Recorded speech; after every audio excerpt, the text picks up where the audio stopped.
Hello! Welcome sa lahat.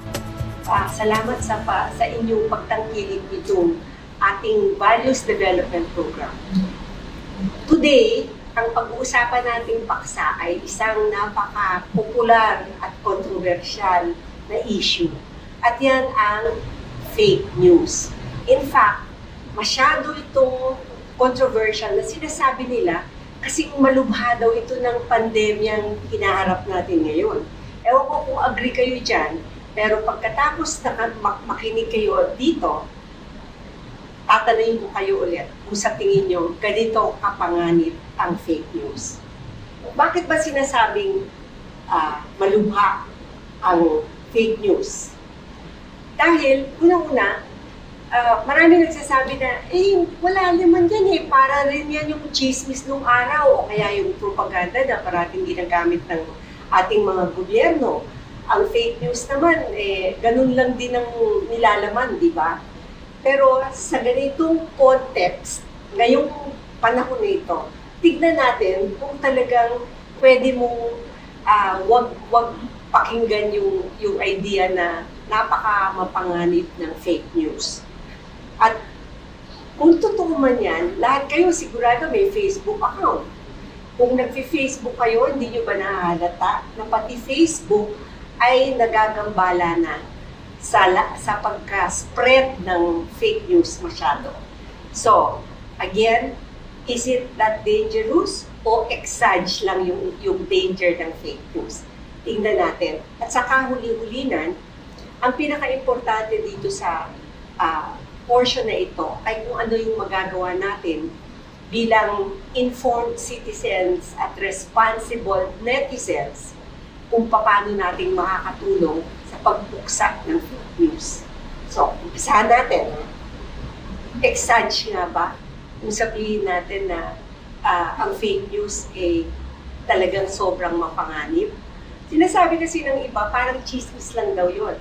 So, tingnan natin, ang chismis ba talagang harmless? Sinasabi kasi nila, mato naman yung chismis, ano lang yan habi lang yan, palipas panahon lang yan, di ba? Pero, as it turns out, merong mga nag-aral, nag-research tungkol sa gossip.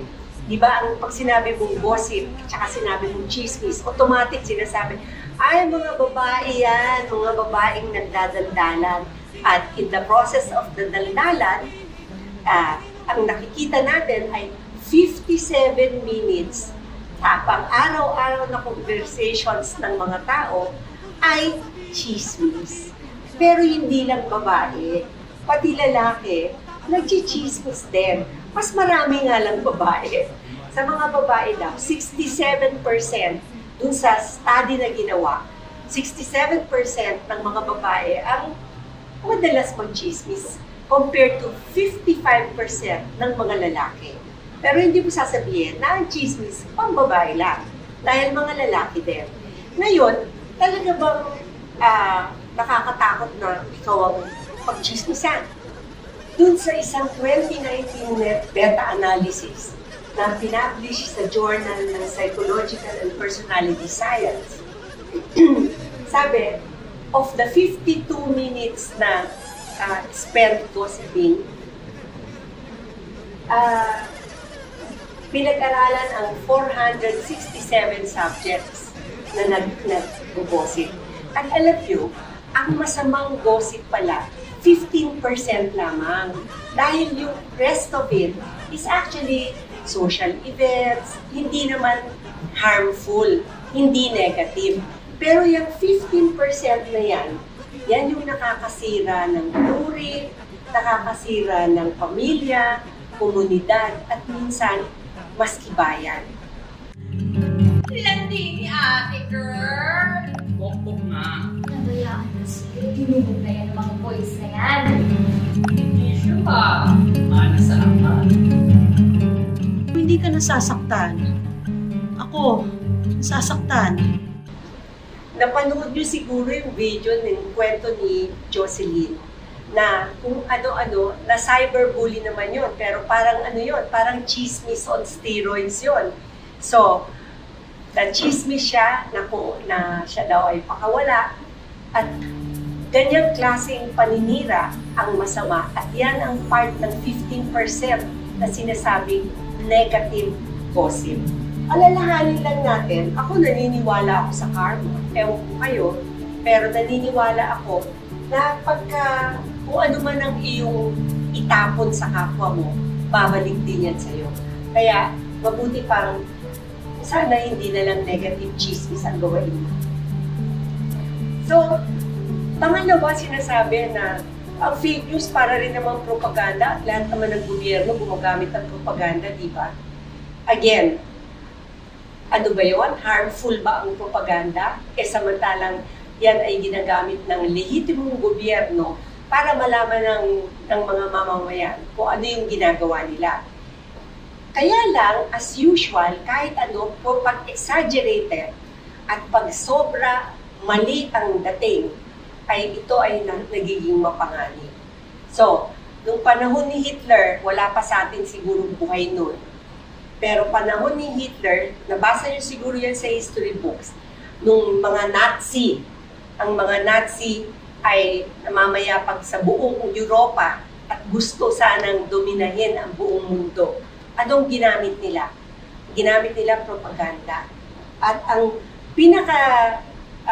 famous na propagandist ay si Paul Joseph Goebbels. Yan ang pangalan niya.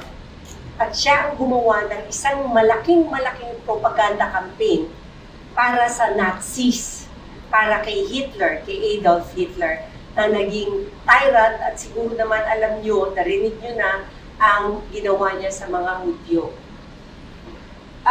Si Goebbels, ang unang ginawa ay sinunog lahat ng mga libro na mayroong ibang paniniwala kaysa sa mga Nazis.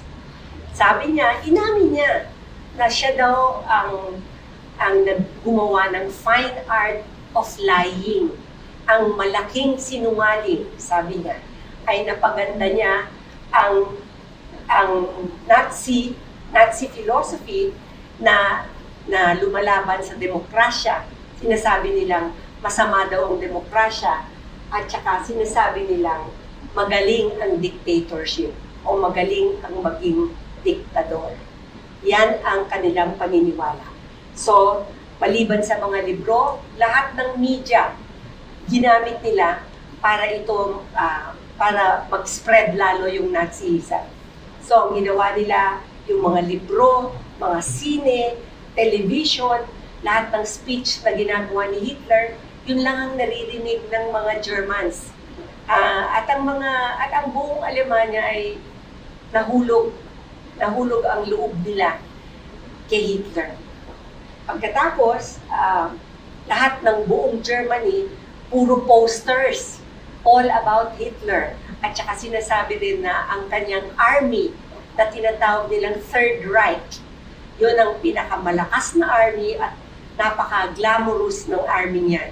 At ang buong mundo naman, tinatakot nila na sobra ang lakas ni Hitler at ng kanyang army.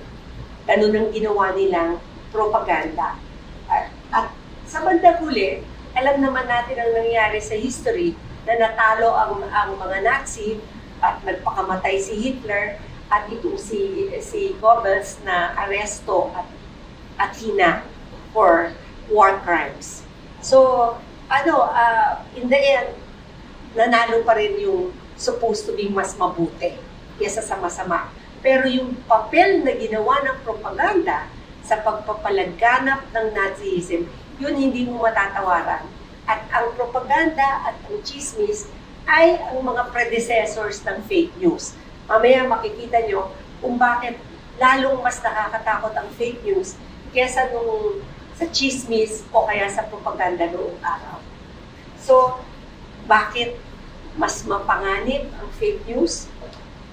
Kasi walang bakuna. Ay, hindi. Joke lang yun. Walang bakuna sa fake news. Pero totoo naman walang bakuna. Mamaya sasabihin ko sa inyo kung ano ang kaisa-isang solusyon sa fake news. Sa dami, sa bilis ng pagkalat at paggamit ng trolls, ng bots, at panghimasok ng ibang kalabang bansa. Yan ang kinakatakot sa fake news. Dahil ito ay naging masyadong malawak na ngayon at ginagamit na para magdomina ng mga isip, para mapanalo ang maling kandidato, at magkaaway-away ang mga tao sa isang bansa. Yan ang ginagamit ngayon, ang fake news. Paano nangyayari yan? Nangyayari yan kapag ang isang manunulat o vlogger, halimbawa, na may isang gustong agenda, alam ko ano yun sa Tagalog, kung ano yung may sarili siyang interest, palagay mo na, ay gagawa ng kwentong hindi base sa katotohanan. So, halimbawa, ako yung vlogger at gusto kong siraan isa sa inyo. So, gagawa ako ng kwento, sasabihin ko halimbawa, ay, yung isang yan, ano yan, tumatanggap yan ng bribe bago niya bigay yung ayuda tuwing pandemya, sa pamimigay ng pandemya. Isusulat ko ngayon yun. Sulat ko sa vlog ko.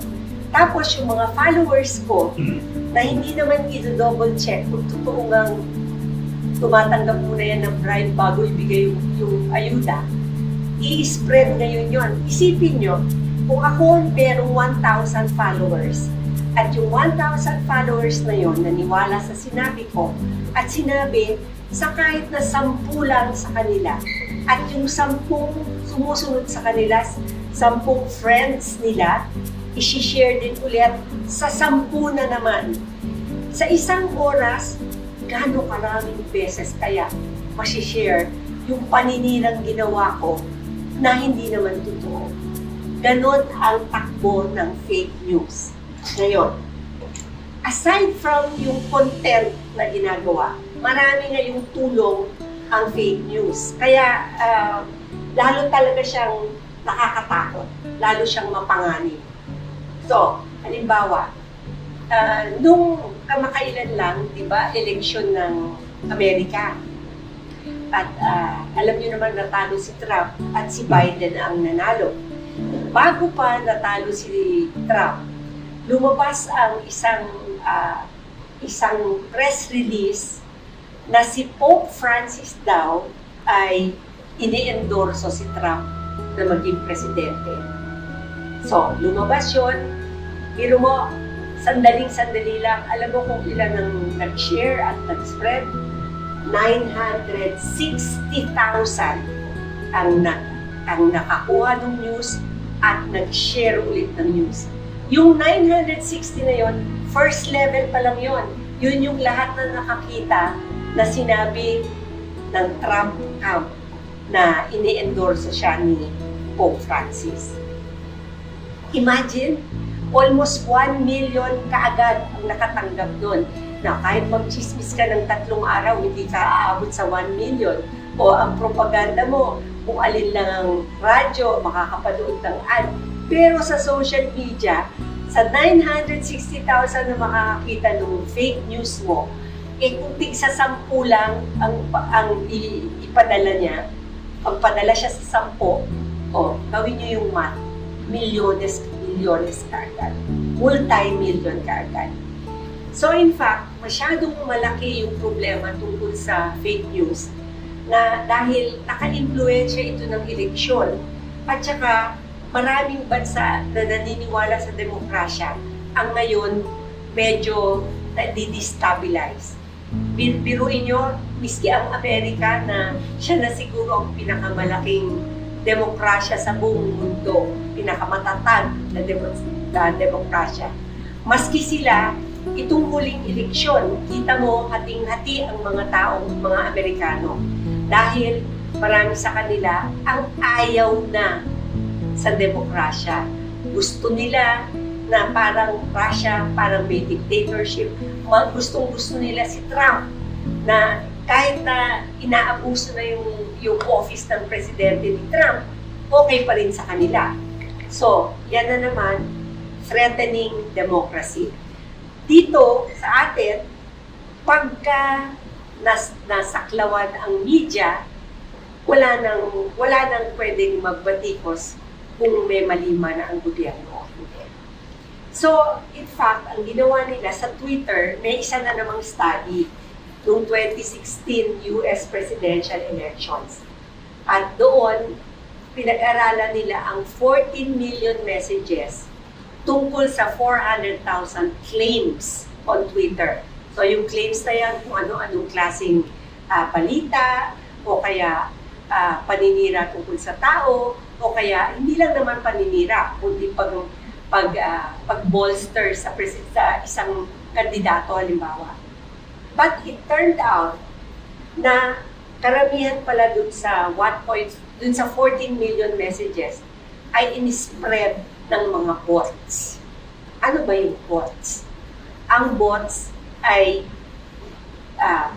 isang teknolohiya na maaring mag-spread ng mas maraming news, whether fake or true news, na hindi sila napapagod dahil hindi naman sila tao, no? Robot na galing doon. Bot. Tapos, alam nyo ba yung tinatawag na cookies?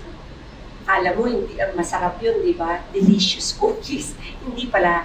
Ang cookie, kung minsan nakikita nyo pag pumasok kayo sa isang website, nakalagay doon, we use cookies. Lumalabas yung Pag nagpatuloy ka, ibig sabihin nun, binigyan mo sila ng permission na yung cookie, ang cookie is actually a tracking device. So, pagka nag-login ka dun sa website na yun, kilala ka na nung cookie, isi-save nung cookie yung iyong URL at saka yung account mo, at pwede na niyang sundan kung anong-anong website ang binibisita mo. Pwede din niyang makita yung profiles mo. Pwede niya rin malaman kung ano yung mga pinupost mong pictures, pinupost mong comments. So, itong mga ito, they collect your information. Tapos yung mga cookies na yan, ang nagagamit naman ng mga social analytic media companies. So, yun ang gagawa naman ng profile mo. Pero, pwede pang mas, sophisticated pa dyan. So, lahat ng website na binisita mo, in combination with the actions na you took, halimbawa, bumili ka ng sapatos sa isang website, binibigyan mo ng valuable information tungkol sa iyo at tungkol sa iyong paggamit ng iyong internet, ang mga social media analytics firm. So, based on the data na nakokolekt ng mga cookies, alam ko na si Melvin pala, mahilig pumunta sa mga sine. Alam ko na kung anong klaseng sine ang gusto niyang panoorin. Alam ko na kung ilan ang kanyang followers. At ganong klaseng information ang nakukuha ng social analytics firms. Based on that, gagawa ako ng profile. Si Melvin, alam ko na tungkol sa sine ang pasok ko. Diba? Tungkol sa sine ang message na ibibigay ko sa kanya para siguradong babasahin niya at makikita ng followers niya. E di, malawak na agad ang audience.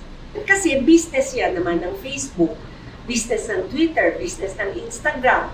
Ibig sabihin nun, kung mas marami ang gumagamit ng kanilang app, mas malaki ang nakukuha nilang advertising. Kasi doon naman nag-a-advertise lahat. Alam ko kung ilang Melvin ba ang mahilig sa sine sa Facebook, eh di lahat ng sine, i-advertise ko sa Facebook. Ganun yon na nakatag pa siguro yung mga taong mahilig sa sine.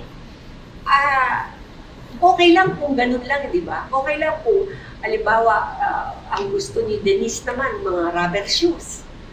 Edi puro ads ng Nike, Adidas ang makikita niya.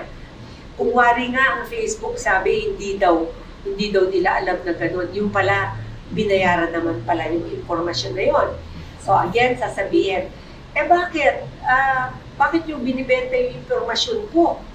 Hindi ko naman kayo binigyan ng permission. Yung pala, sabi naman ng mga tao, pagka nag-agree ka, wala kasing bumabasa nung contract, meron na bang isang tao kayong kilala na babasahin yung fine print ng kontrata? Pag gumawa kayo ng account, halimbawa sa Facebook, meron doon yung I agree, I don't agree. Sino ang nagbabasa 18 pages na kontrata na ang liliit ng letra, kung hindi, agree na lang. Ngayon, doon pala sa pag-agree nyo, pumapayag kayo na gawain ng Facebook sa impormasyon nyo kahit ano. Kaya, minsan nakukuha pati litrato, di ba, yung mga pictures na pinopost, dahil we gave permission. So, pinag-aralan ulit ng mga universidad kung paano yung micro-targeting. At sinasabi na tinignan nila ang 126,000 cascades. Ibig sabihin yung pagpapakala. And nakita nila na ang pinakamalaking category, about 45,000, are politics. About politics. Ngayon, pag-usapan natin sandali ang trolls. Ano ba yung trolls? Sa akin kasi, siguro yan na ang nakakalungkot na nangyayari sa ating bansa. Ang trolls kasi ay mga taong patulad natin na merong multiple accounts sa social media. At ang kanilang purpose talaga ay galitin ang mga tao. Ang trolls talagang pinaka-masasakit na salita, pinaka-malalaswa, puro mga threats ang ginagawa. At may science din yan behind the trolls. Ang master sa mga trolls ay ang Russian Internet Research Agency. So, ang ginagawa ng mga trolls ay gagalitin tayo. So, papadala tayo ng mga fake news na lalo kang magagalit na halimbawa, again, going back to the US elections, no? Ang nangyayari doon, kung ano-anong sinabi tungkol kay Hillary Clinton, kaya ang daming nangungutya.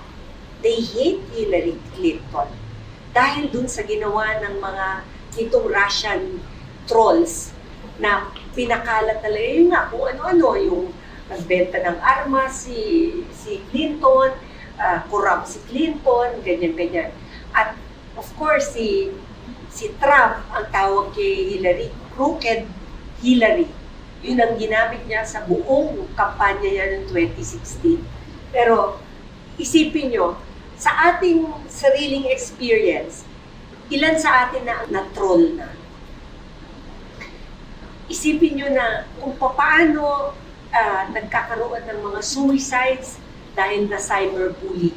Dahil sa sakit ng mga salita na ginagamit sa kanila ng mga trolls na katulad nito na hindi mo alam kung sino sila. Kaya matapang sila eh. Kasi hindi mo alam kung sino sila, di ba? Fake yung pangalan, fake yung profile. Minsan fake pati yung URL kung saan-saan pinatatalbog. So hindi mo alam kung saan nanggaling. Pero the moment na marami ang kumukuyog sa isang tao, asahan mo, trolls yan. Asahan mo na either, ewan ko kung insanity na lang yon, or merong nagpapautos sa kanila na kuyugin ng isang tao. Ang pinakamasama pa doon, binabayaran sila para gawin yun. Saan ka nakakita ng isang lipunan, at sabi nila isang gobyerno, na babayaran pa ang mga tao para lang kuyugin ang kalaban nila? Di ba yan ang pinaka-masamang nangyari sa atin sa Pilipinas? Samantalang tayo daw ay ang Kristiyanong bansa dito sa Asia. Pero bakit may ganun tayo? Alam ko yan personally kasi sa mga previous elections, may mga call centers na kinonvert into troll farms. So, ang isang call center halimbawa sa Taguig, may mga 300 employees. Yung 300 employees na yun, mag-iintay lang kung ano yung sasabihin sa kanila, at yung iba cut and paste and share. Yung iba naman gumagawa pa ng iniimbento, binuburahan palalo, ina-exaggerate palalo, at lahat sila kukuyugin ng isang account. At yan ang ginagawa ng trolls. At ngayon, lalo na kapag eleksyon, makikita nyo na maraming ganyan. Kung meron kayong kakilala o kaibigan na ganyan ang ginagawa, sabi mo, mag-isip-isip siya kung talaga bang ganyan niya gustong paraang kumita. Kasi marami naman sigurong ibang paraan na mas kikita ka na hindi mo ikakahiya at hindi mo itatago. Kasi wala pa akong narinig na nagsabi na ang aking career path ay maging pinakamagaling na troll. Wala atang galing. Ngayon, ano ba ang ginagawa ng mga tao tungkol sa fake news? Yung unang-una, ang tinatawag nating pushback. Yun nga, yung sinabi ko na sa inyo kanina na yung Facebook, yung Twitter, fina-flag na nila pag alam nilang fake news. Lalo na nitong tungkol sa pandemya, ang dami-daming fake news na lumabas tungkol sa pandemic na flinag na ng Facebook at saka Twitter. Mabuti naman. Pero kakaunti lang yung beses na yun. Anecdotal ika nga. Hindi pa siya nakalagay sa sistema nila. Ang ibig sabihin ng system-wide ay automatic na dapat fina-flag, nilalagyan ng notice na ito ay fake news. Wala pa sa ganoong level ang Facebook at saka ang Twitter. So, merong mga sites na pwede mong i-test kung totoo yung news na nakuha mo. Andiyan ang Snopes.com. Patagal na yan. Tuwing meron kang hindi sigurado, pumunta ka sa Snopes, S-N-O-P-E-S, Snopes.com. Ilagay mo, ilagin mo kung ano yung news at sasabihin sa inyo kung totoo o hindi. Meron ding Ask Fact Check. Ask Fact Check. Yan, global yan. So, ilalagay nyo kung ano yung tanong at lalabas kung sasabihin sa inyo kung totoo o hindi. Sa atin, dito sa Pilipinas, may Fact Check Philippines. So, kung anong fake news ang lalabas, pwede mong i-fact check dyan. At saka ang Vera-Files, V-E-R-A, Vera-Files, ay regularly naglalabas siya ng expose sa mga fake news. So, yan ang mga kakaunting lumalaban sa fake news. Paano natin malalaman kung fake? Siguro, mabilisan na lang natin to dahil ito kailangan yung practicein para malaman yung kaagad. So, titingnan nyo, ano yung source? Is it a .com, a .org, .education, or .gov? Tingnan nyo kung may academic database. Tingnan nyo rin, gamitin nyo rin yung CRAP test. See recurrency. So, kung minsan kasi ang dami-dami, lumang-luma na pala yung news. Kung wari, bago yun, hindi. Itingnan nyo yun. Relevance, accuracy, authority, and purpose. Pag nakikita nyo na alam mo na may hinikilingan yung news, alam mo na dapat hindi na yan i-share. Tapos tingnan nyo yung kiniklaim ng article, kung totoo. At question everything that you see. Does the site, halimbawa site, ang daming fake news sites ngayon. Nako, di ba tinake down ng Facebook, 200 daw accounts at saka sites. Pero the moment na take down, babalik na naman. Kaya hanggang ngayon, marami yan.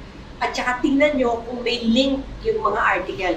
Ang totoong article, maraming link. Ibig sabihin, para i-check mo kung totoo yung sinasabi niya, naglalagay na sila mismo kung saan mo pwedeng i-double check o pwedeng mas marami ka pang maalam tungkol doon. I-check nyo yung author. Sino ba ang sumulat nun? Kasi pag fake news, usually, fake din yung pangalan kung may pangalan man. O kaya walang pangalan talaga. Pinaka-importante, check your biases. At pag-uusapan natin yan ng mas malalim mamaya. Ano ibig sabihin na check your biases? Kung minsan, tayo mismo nagpapaloko, naluloko, pagkatapos tayo mismo nagpapalaganap pa ng fake news. So we become part of the problem. So dapat yun, check our own biases. More on that later. Tapos sa atin, ang kadalasan, headline lang ang binabasa. Kaya yung iba, may mga ibang news, ibang-iba yung nasa headline kesa yung nasa katawan pag binasa mo. Kaya importante na lalo na kung yung topic medyo critical ng konti, basahin lahat. Huwag lang yung headline. Kasi nga, namamanipula ang headline. Okay? Tapos, tignan kung may supporting evidence yung kiniklaim. Tapos, yung iba, nagpapatawa lang. Yung iba, hindi naman, hindi naman mapanganib yung sinasabi nila. Yung iba nga, nakakatawa lang. Pero hindi totoo. At yun, fake news pa rin yun. Pero joke. At finally, tanungin ang eksperto. Halimbawa, sa COVID, Diyos mio, sangkatutak na fake news. Tanungin nyo, dapat bang laban ng gasolina yung mask? Diba? Dapat bang mag-spread ng pesticide sa buong city? Diba? Yun, ang papaniwalaan nyo doon, experts. Huwag paniwalaan ang mga lasing. Okay? So, very quickly, again, ulitin natin. Yung article ba na binabasa mo, may citation, reference, or link para makita nyo na totohanan. Meron bang pangalan yung author? At totoong pangalan ba yun? Kasi kung totoong pangalan yun, pag ginugol mo yun, makikita mo yung ibang article na sinulat niya. Kung walang ibang article, ibig sabihin nun, peke yung pangalan niya at malamang peke rin yung sinulat niya. Kung gusto nyo i-check yung website, pumunta kayo dun sa About Us. Di ba lahat ng website may About Us section? Tingnan nyo kung sino nagpapatakbo nun. Tingnan nyo kung pwede ba kung sino-sino lang ang mag-post doon or talagang meron silang writers. So, marami naman tayong pwedeng gawain. Kaya lang, hindi tayo pwedeng magtamad-tamad. Kung gusto talaga natin hindi tayo maloko, kailangan gawain natin doon. Ang isa pang madalas mangyari, mali ang spelling. Maraming grammatical errors, mali ang spelling. Bakit? Dahil kung minsan, hindi man sila marunong mag-English, halimbawa, alam mo na, sa ibang bansa nang galing. Kaya mali-mali, dinatranslate lang yon. So, again, may alarm bells ka na dapat pagka maraming grammatical errors, maraming spelling errors. Tapos, pagka nagkukot sila ng tao, halimbawa, sinabi ni Presidente, ganito, ganito, ganito. Dapat i-check yung quote kasi kung minsan, yung quotation supposed to be na sinabi ng isang tao, hindi pala totoo na sinabi nila. So again, madali namang ma-check yun para malaman mo kung totoo yun. Tapos, kung totoong mabigat yung article na yun, usually yan, hindi lang isang article ang lalabas tungkol dyan. Halimbawa, sasabihin, alam nyo, merong namatay dahil uminom ng soft drink na ganito. Kung totoong news yun, hindi lang yun lalabas isang beses sa isang blog. Maraming articles ang lalabas na gano'n. Kung totoo yun. Kung hindi yun totoo, isang beses lang yun lalabas kasi inimbento lang yun.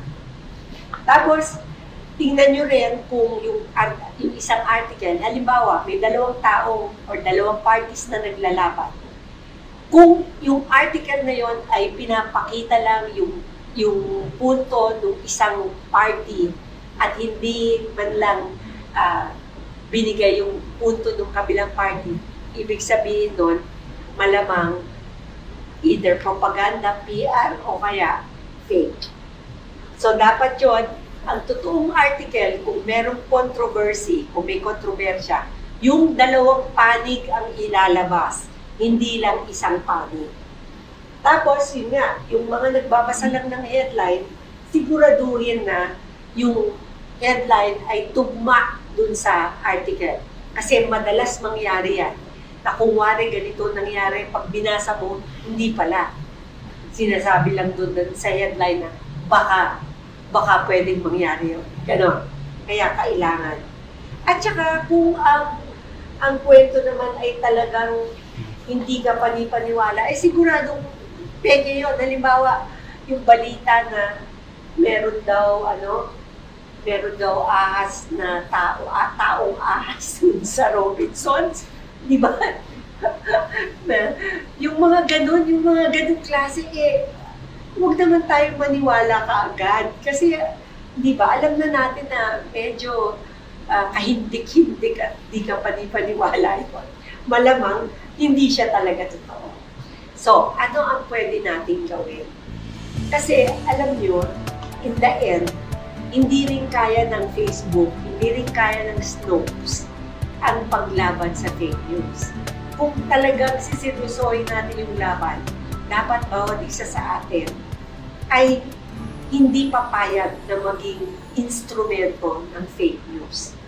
So, pag alam nyo na duda kayo na hindi tama ito, huwag nyo nang i-share. Huwag nyo i-share. Kasi ang nangyayari pati sa research nakikita, bakit mas maraming fake news articles ang lumalabas kesa sa mga totoo? Bakit hindi lumalabas? Sinishare. Alam niyo ba kung bakit? Kasi ang fake news, ang tinatawag nila may novelty. Ang gusto ng tao, para silang in. Ako sa akin mo yan nabalitaan kasi ako alam ko lahat. Ganon. Kaya kung minsan, share ng share kahit na fake ang news. Siguro hindi dapat tayo ganon. Pag nakita nyo mali na, i-report nyo. Report nyo sa Facebook na false ito. I-report nyo sa Twitter na false ito. At kung pwede, report sa host, dun sa nag-host sa website na fake ito para sila mismo will take it down. Ngayon, alam natin na talagang it will take time to double-check information.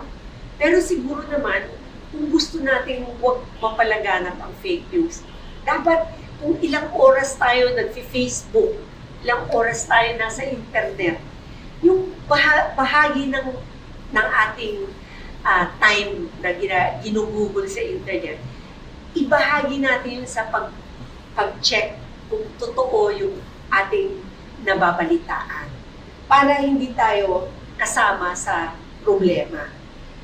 At ang sinabi ko kanina, kailangan, di ba dito sa mga napakinggan yung mga lectures, sinasabi na ang unang-unang kailangan gawain ay kilalanin ang ating sarili. Importanteng kilalanin ang ating sarili dahil kailangan din maamin natin sa sarili natin kung ano ang mga biases natin. Lahat tayo may bias. Ang ibig sabihin nun, lahat tayo may gustong paniwalaan. Pero kung minsan, kahit hindi totoo, dahil tugma sa ating pag-iisip, maniniwala tayo, i-share natin, at iisipin natin totoo yun. Yan ang tinatawag na confirmation bias. Sige, manap tayo ng isang kwento na ganyan. Halimbawa na lang, kayo, mga bata pa kayo, meron kayong crush na lalaki. Gustong-gusto nyo. Tapos, may nabalita na, ay, hindi yan. Hindi babae ang type niya, lalaki ang type niya. Sabihin, agad-agad, hindi ako naniniwala. Bakit? Kasi gusto mo siya. Gusto mo na sana ikaw ang magustuhan niya. Hindi naman, kung hindi man totoo yun, di lalong mabuti. Pero kung totoo yun, ayaw mo makita yung posibilidad dahil gustong-gusto mo tumugma sa sarili mo paniniwala. So, yan ang tinatawag na confirmation bias.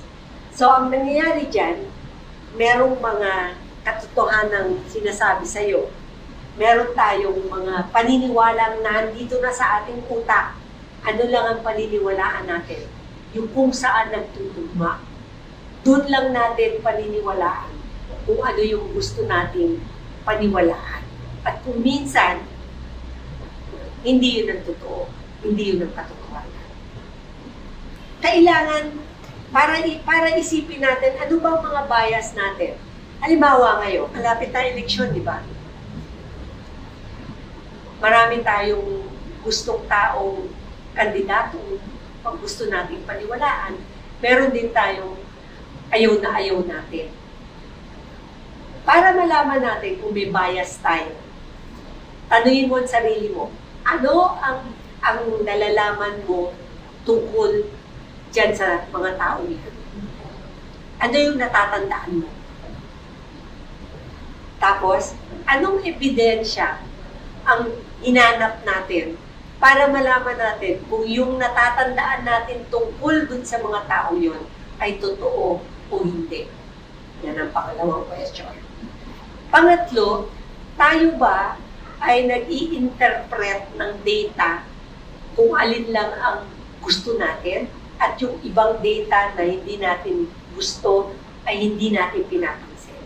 Diyan mo malalaman kung ano ang iyong bias. So, lahat tayo meron bias. Walang tao na walang bias. So, kung ako gusto ko itong taong ito, lahat ng marinig kong mabuti tungkol sa kanya, paniniwalaan ko. Pero kahit na totoo na may nagawa siyang hindi ka nais-nais, hindi ko paniniwalaan. Dahil gusto ko yung taong yan at yun lang ang gusto kong malaman tungkol sa kanya. So, yan ang confirmation bias. At kung minsan, ang nangyayari tuloy, the way we judge other people ay dahil sa confirmation bias natin. Halimbawa, meron kang nakaaway na office mate dahil meron siyang report na hindi tinapos na deadline. So, forever mo nang iisipin, ay, hindi mo yan, hindi reliable yan tao na yan. Hindi ko yan bibigyan ng assignment na kasi baka masabit pa. Sabihin, another time, masama ang pakiramdam ng isang office mate. May sakit. So, ayaw makipag-usap, hindi nag-hello. Sabihin ng mga tao, ay, suplada yan, suplada. So, kahit na nakita ng hindi naman talaga suplada, dahil marami namang kaibigan, hindi pa rin maaalis yung bias, yung pagkakiling na hindi, suplada yan. Kahit anong gawin niya, suplada yan. Ganyan ang confirmation bias. So, how does that work? With fake news, pag fake news na gusto natin pakinggan dahil tugma sa ating paniniwala, yan ang paniniwalaan natin. Kaya kailangan tayo mismo ay very, very aware. Alam natin kung anong mga biases natin. At kinakailangan din, pag tayo ay emotionally involved, yan ang pinakamasamang state na hindi ka pwedeng maging objective pa kung emotionally invested ka sa tao. Diyan, lalong lalabas ang mga bias dyan. At saka, pagka merong balita na hindi mo pa alam kung totoo o hindi, ang tendency, ay hindi, totoo yan kung tugma sa paniniwala. O kaya, ay hindi yan totoo. Imbes na imbestigahan natin para malaman ang buong katotohanan. So, yan ang buong fake news phenomenon na nangyayari ngayon. So, gusto kong tanungin sa atin lahat. Totoo ba ang panganib ng fake news? Kung hanggang ngayon sa tingin nyo hindi naman yun nakakasira, wala na akong magagawa. Pero palagay ko, kung nakaka-elect ng maling kandidato at nakakasira ng media at nakakasira ng demokrasya, siguro napakalaking panganib no. At kailangan mag-decide tayo sa sarili natin kung tayo ba ay magiging part of the solution o tayo ba ay problema. Kung gusto nating maging part of the solution, gawin natin lahat para hindi tayo mag-share ng fake news.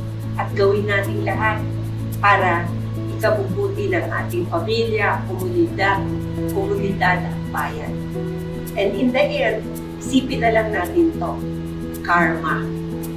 Yan ang isipin natin na pag tayo ay nagtutrol ng ibang tao, naninirang puri ng ibang tao, kahit nasa chismis, kahit nasa social media, sa kahuli-hulihan, tayo rin ay magkakakarma at malamang mas mabigat pa ang parusa sa atin kesa sa ginawa nating kasalanan.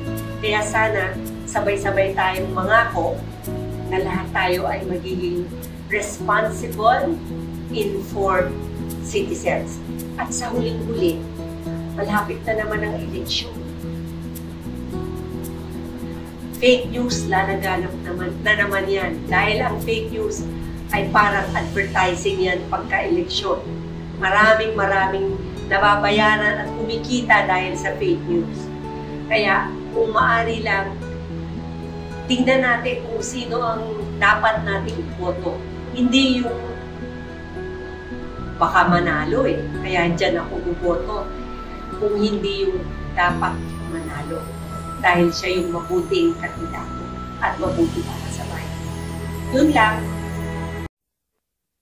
Kutik-kuta, kukyu, kutik-kuta, kutik-kukita, kita, uy na kita, kumukukutik-kuta, kukyu, kutik-kuta, kutik-kukita, kita, uy. Kita ka, nakita. Alam mo bang sino yung pinsan ni? Hindi yun. Sino nga? Kilala mo si? Ang kumari kong si? Siya nga. Ano ngayon? Teka, baka ikalat mo. Hindi ko sasabihin. Kanino man? Text man. Sige ka. Sige na. Hindi mo sasabihin. Hindi ko sasabihin. Kanino man? Wag na lang kaya. Ito naman, uumpisahan. Hindi naman itutuloy ang sasabihin. Nakakabitin. Siya, mayroong nakakita sa kumari mong si. O tapos? At ayon sa balita ang kumari mong si. At dagdag na nakakita sa kumari mong si. O tapos? Ay may itinatago ang kumari mong si. Siya nga ba? Heto pa. Siya'y kung